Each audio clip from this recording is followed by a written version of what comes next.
하나님은 이 세상을 사랑하신다고 요한복음 3장 16절에 말씀하고 있습니다. 하나님은 이 세상에 사는 모든 피조물을 사랑하시고 그 가운데 사람들을 사랑하시사 구원하시려고 하나님의 사랑을 베푸시는 일들을 성경에서 우리가 볼 수 있습니다. 하나님은 놀라운 일들을 행하실 일들을 하실 때마다 하나님의 종들을 세워서 시대마다 하나님의 말씀을 전하셨습니다. 그것이 구약 성경에 나타난 하나님의 약속입니다. 많은 약속이 있지만은 그 약속 중에 가장 중요한 약속은 오늘 우리에게 하나님의 구원의 역사를 이루신다 하는 놀라운 역사입니다. 그거는 하나님의 아들을 이 땅에 보내신다고 하는 말씀의 약속입니다. 그 말씀의 역사를 오늘 또 우리에게 나타내 주시고 그 일을 다시 기념하고 생각하면서 예수 그리스도를 믿는 사람이 되도록 주께서 우리에게 나타내 주고 있습니다.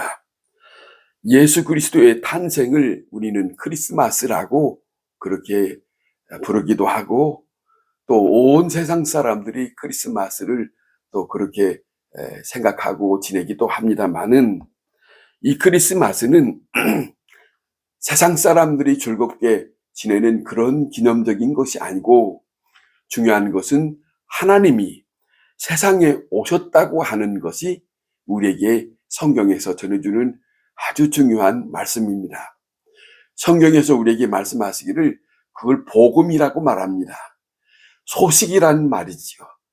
하나님의 소식, 사람들에게 이 일을 알게 하시는 소식, 그걸 복음이라고 말씀하고 있습니다. 요한복음 1장 14절에는 말씀이 육신이 되어 하나님이 이 땅에 오셨다. 그렇게 우리에게 표현하고 있습니다. 단순한 아이가 세상에 이 땅에 태어났다고 하는 그런 이야기가 아니고 이 온 세계를 주관하시고 역사하시는 그 하나님께서 그 아들을 이 땅에 보내신 이유는 이 땅에 사는 많은 사람들에게 하나님의 구원의 은총을 베푸시기 위해서 하나님이 우리 가운데 오셨다고 하는 말씀으로 표현한 것은 임마누엘이라고 합니다. 처녀가 잉태하여 아들을 낳을 것이요 그의 이름을 임마누엘이라 하라라고 합니다. 마태복음 1장 23절에 그 말씀을 전하고 있어요. 처녀가 잉태하여 아들을 낳을 거다. 처녀라고 여기에 말합니다. 동정녀라고 하는 표현을 하죠. 자기 백성을 구원하고자 하시려고 이 땅에 하나님의 아들을 보내셨다.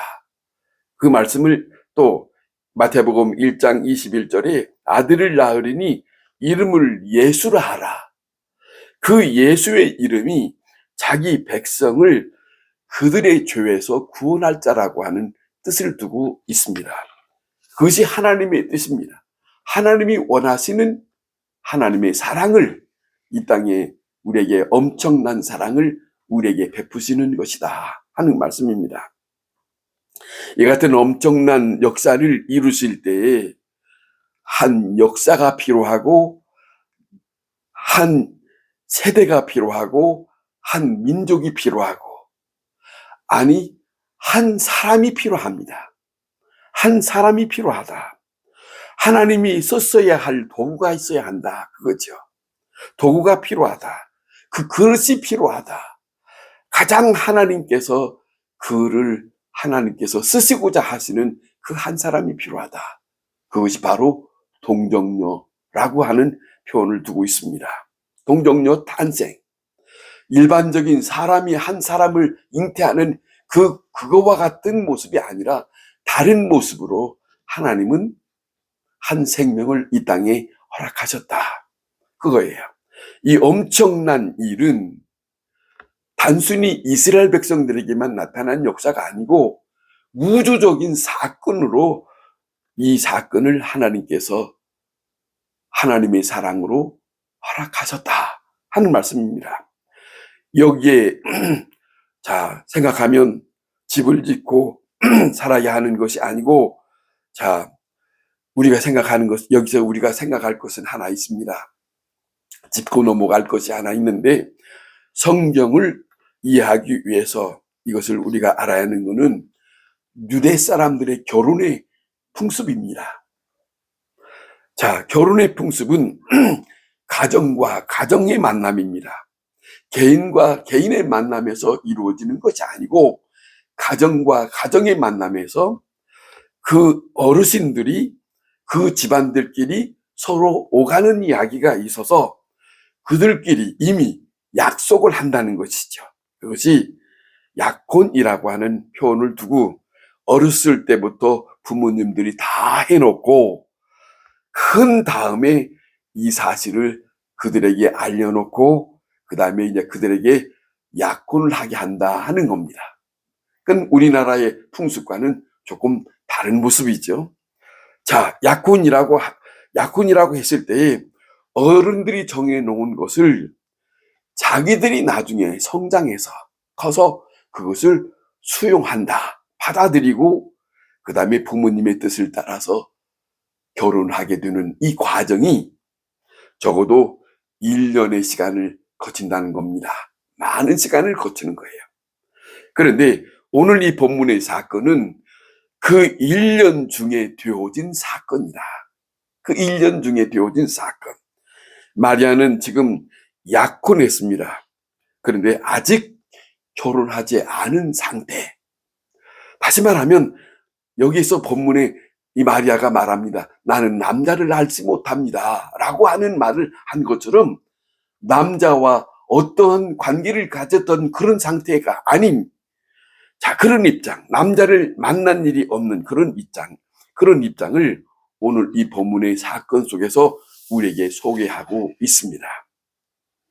이 순간 마리아는 하나님의 놀라운 역사 속에 이제는 접하게 된다. 하나님이 보낸 천사를 만나게 됩니다. 가브리엘 천사를 이 마리아가 만나고 난 다음에 엄청난 말을 듣는 거예요. 마리아야, 너는 하나님의 큰 은혜를 힘입은 사람이다. 하나님의 큰 은혜를 힘입은 사람이다 하는 말을 많은 사람들이 듣기를 원하지만은 이 문제는 간단한 문제가 아니에요. 너는 큰 은혜를 힘입었으니 이제로부터 하나님의 역사에 함께 개입할 수 있어야 한다. 그걸 받아들이는 그런 사람으로 살아야 된다. 도구로 쓰임받는 사람이 되어야 된다. 생각해 보세요. 이 사람은 처녀입니다. 결혼하지 않은 사람입니다만은 난데없이 자기에게 천사가 나타나서 엄청난 말을 합니다. 하나님의 은혜를 입은 자요라고 하는 말을 하지만은 도구로 쓰여진다고 하는 이 하나님의 은혜, 우리가 쉽게 말하는 그런 은혜가 아니에요. 하나님 앞에 붙들려야 되고 하나님이 원하시는 대로 쓰여지는데 함께 거기에 동참해야 된다. 그것을 자기 자신이 다 허용해야 된다 하는 입장이에요. 이 한 여인이 예수님의 탄생에 쓰여지는 일에 하나님은 막무가내 강하게 부담 주는 게 아니고 그 사람에게 알리고 그 사람에게 수용성을 하나님은 말씀하고 있어요. 그 사람에게, 마리아에게 하나님의 너는 은혜를 입은 자다. 그리고 너는 하나님의 역사 속에 쓰임받는 사람으로 이 일을 받아들여야 한다. 이걸 하나님이 성경 속에서 이것을 말씀하고 있다. 은혜를 수용해야 된다. 수용해야 된다. 하나님의 사람으로 산다는 것, 하나님 앞에 붙들려 산다는 것이 쉬운 건 아니에요. 자기 자신을 다 내고 하나님 앞에 하나님이 마음대로 하십시오. 이것이 하나님과의 만난 엄청난 한 사람에게만 주어진 이 만남이 오늘 이 본문에 기록된 것이다.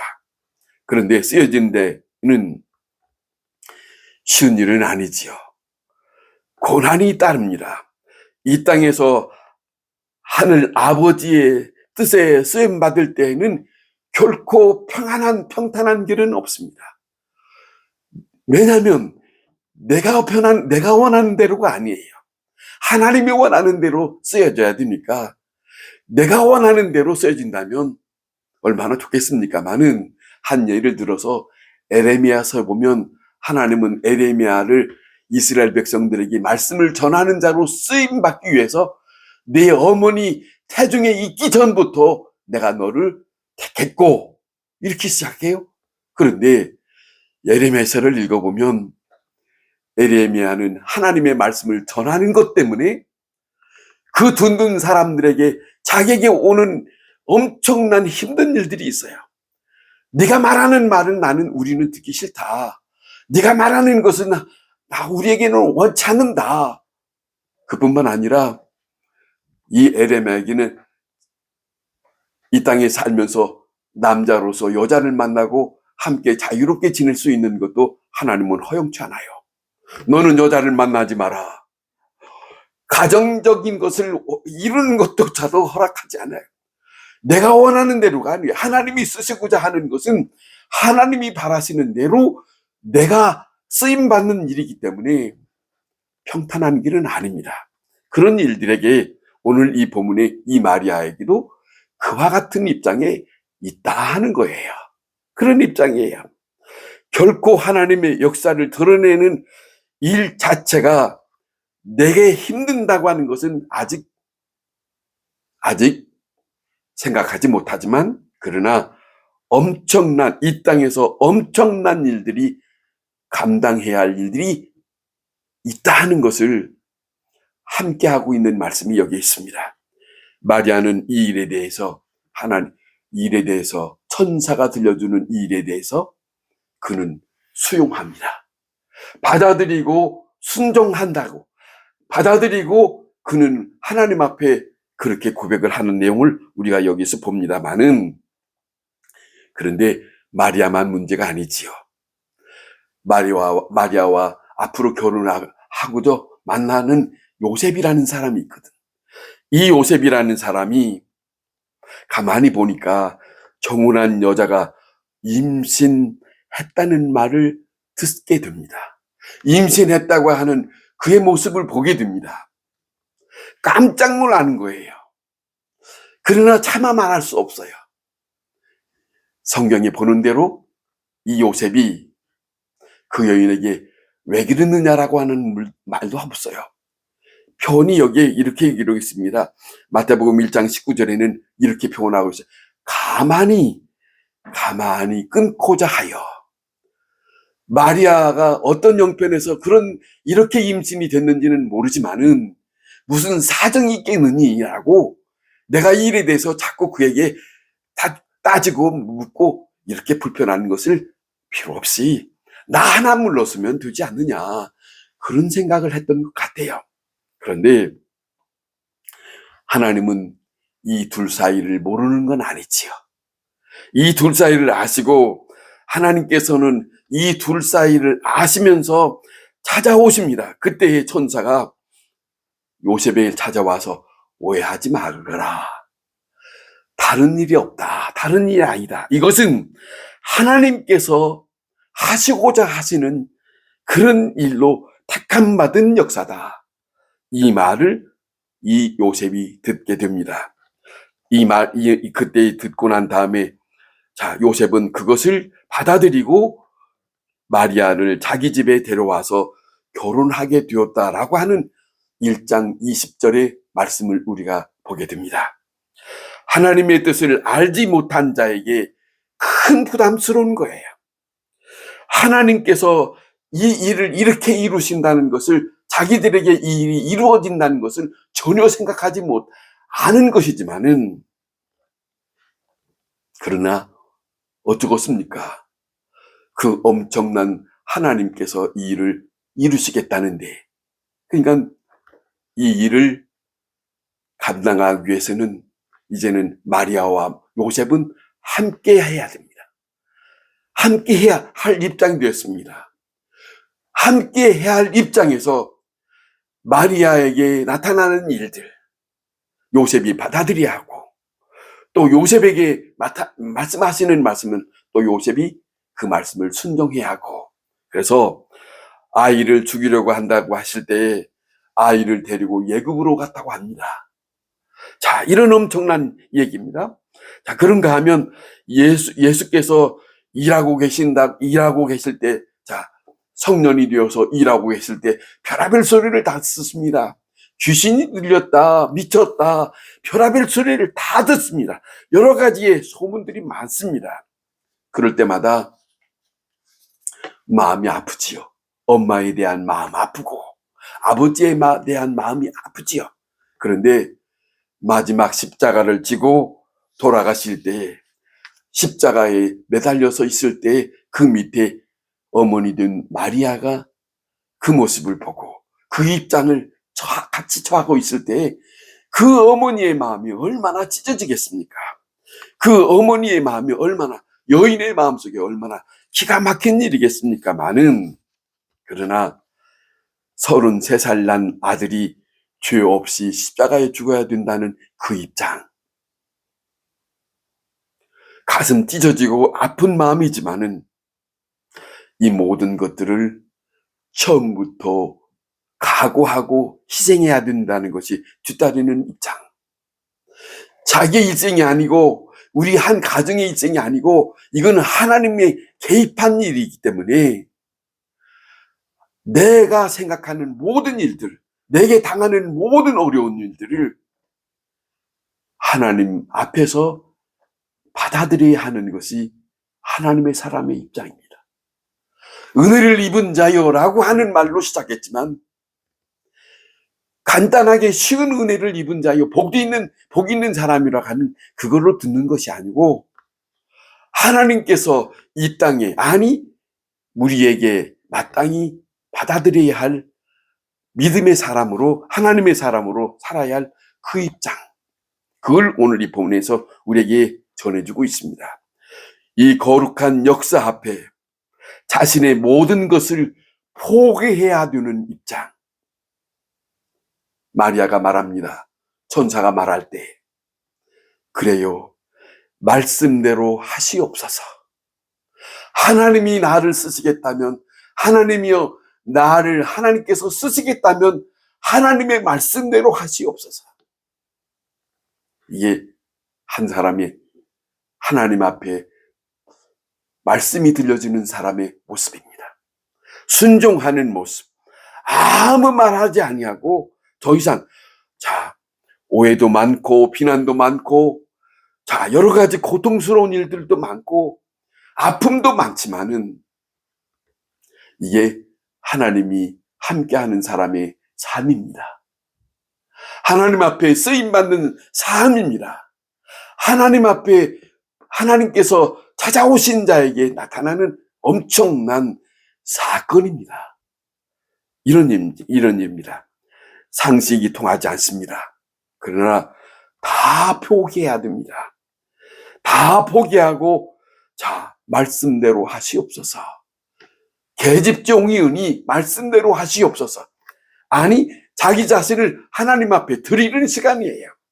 하나님이 원하시는 대로 쓰시옵소서. 자, 이런 거예요. 나는 주 여호와의 종이오니, 자, 살든지 죽든지 말씀대로 이루어지이다. 깨끗하게 헌신하는 그 마음에, 그 순간에, 하나님 앞에 드리는 그 순간, 한 여인의 모습 속에 하나님을 대하는 입장입니다. 한 여인이 하나님의 말씀을 듣고 자기 모든 것들을 다 접어두고 하나님께서 나에게 찾아오셔서 이렇게 말씀하시니 그렇게 해야만이 바탕하지요. 이거지요. 이런 일들이 우리에게 성경에서 봅니다. 창세기 12장이 아브라함을 찾아와서, 아브라함아, 내가 내 본토 친척 아비 집을 떠나고 내가 너에게 명하는 대로 그곳을 떠나라. 이랬을 때 하나님이 찾아온 하나님의 말씀을 듣는 사람에게 자기 자신이 생각할 것은 없습니다. 다 접어두고 정들었던 고향, 함께해야 할 아버지 다 버리고 오직 하나님의 말씀에 순종할 뿐입니다. 그것뿐이겠습니까? 갑자기 광야에 있는 모세를 찾아와서 하나님은 그 모세가 나이가 80세입니다만은 하나님은 너는 나에게 내 백성을 구원할 수 있는 자로 너는 나와 함께 해야겠다. 자기는 나는 못하겠습니다. 여러 가지 일들을 한다 할지라도 아니 내가 너와 함께 할 것이니까 너는 나를 따라서 내가 원하는 대로 내 일을 해주면 안 되겠느냐 부탁할 때 그는 따를 수밖에 없었습니다. 이게 하나님이 찾아오시고 하나님의 말씀하시고 그뿐이겠습니까?